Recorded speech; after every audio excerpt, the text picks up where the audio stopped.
We're going to go ahead and start talking about the actual lesson and going through it.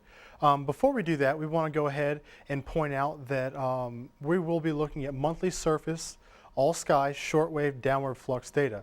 And this is data that's collected by the Ceres instrument. And if you notice down in the image, there are two different satellites that are circled. That's the Terra and the Aqua satellite. One of the satellites will go over a certain area in the morning and the other will go in the evening. So we get all of the Ceres data from these two different satellites.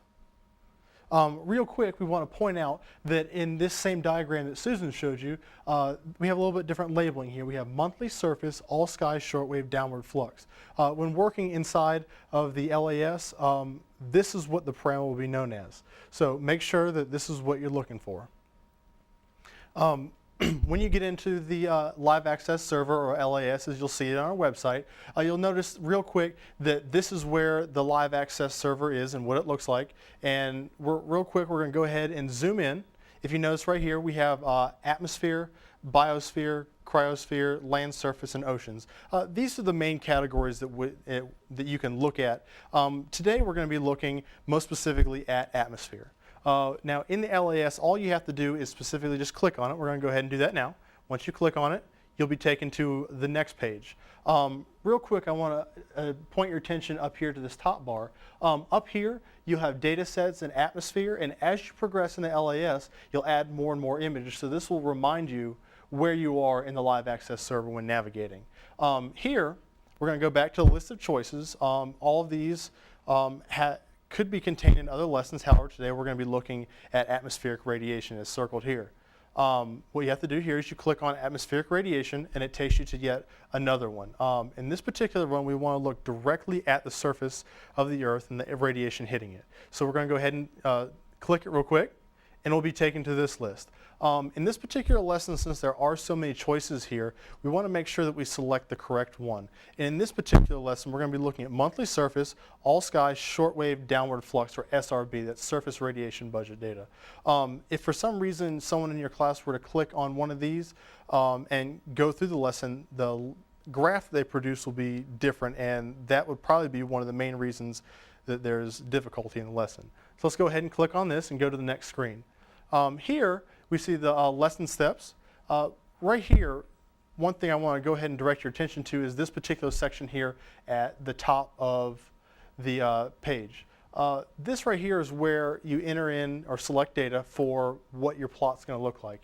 In this particular lesson, we want to choose a time series graph and also an overlay plot. And full region, we don't really need to worry about that because we're going to be very specific with this lesson in just a second. Next thing we want to look at is variable 1 and variable 2. Over here, this is where we'll be entering in all the different locations or latitude and longitudes for the lesson.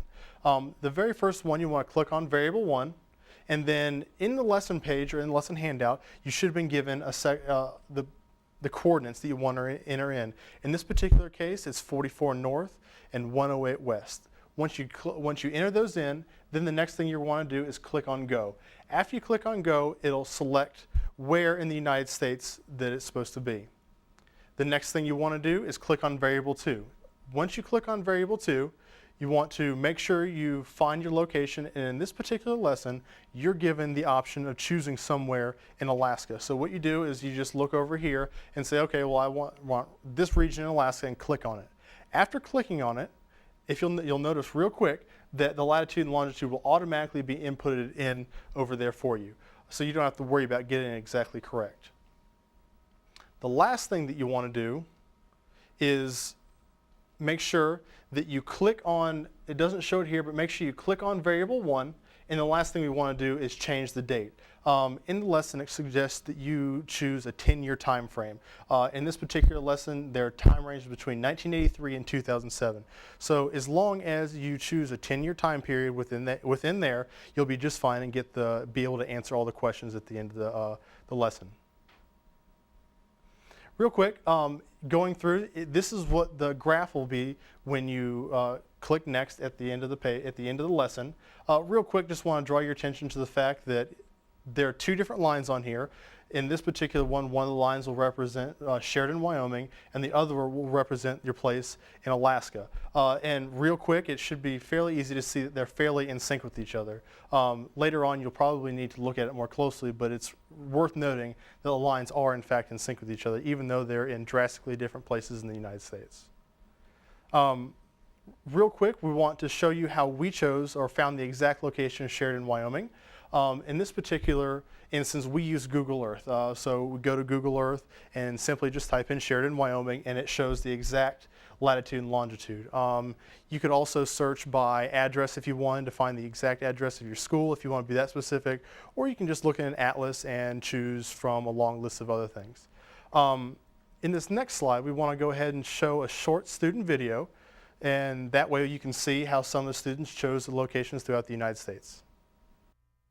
So we're in My NASA Data. I see that you're looking at the live access server, and we're going to be looking at energy from the sun. See the hyperlink there? Okay. All right. So, Abby, how's it what are coming? the couple places that you would think would be greatest to live in? Like, not just because of you want to live there, but because you think they're also sunny. Like, Well, I have to say Las Vegas, Nevada.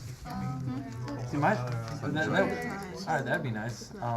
Another thing I was thinking is like location-wise, because I think since we can have up to 4 places, we should pick a place, on each corner of the country. Yeah, every single time I click that. West, that's exported. So you don't think we really need to tour around New York at all or nothing like that? Yeah. There's enough tours already. All right. I like it. Oh, we're still in. You made it to the home page. That's a great start. Where was I'll check back on you in a few minutes. So Myrtle Beach is going to be one of the places that you're thinking about living. Okay. Great. One of the things that I'm going to want to know is if there any place that you can only be certain times of the year that you'd like to go to. So keep an eye out for that. I'll check on your You short. really can live, Because with the view, you put time series, and then the output, there is no overlay. You could change the region to North America. So sure, Well, I'll be interested in finding out which months for each one of those locations that you'll have the energy that you need. some of them. Get more information. Have we looked at the map at the time? Great. Okay, in that video you saw a few students in the classroom going through the lesson, and you could hear how they chose the locations that they were looking at. Real quick, we want to go back over what we learned today in this particular module. The very first thing is how to access data on the live access server. That was where we actually clicked through and produced a graph. Next, we want to look at how to use the LAS to generate an overlay plot. That was the plot that we looked at, and the main one that you'll look at in the example 1 of this lesson. Next, we learned how to interpret the generated plots. After you generate the plots, you're going to have to look at the different plots to answer the questions. And lastly, how to find a location in the United States.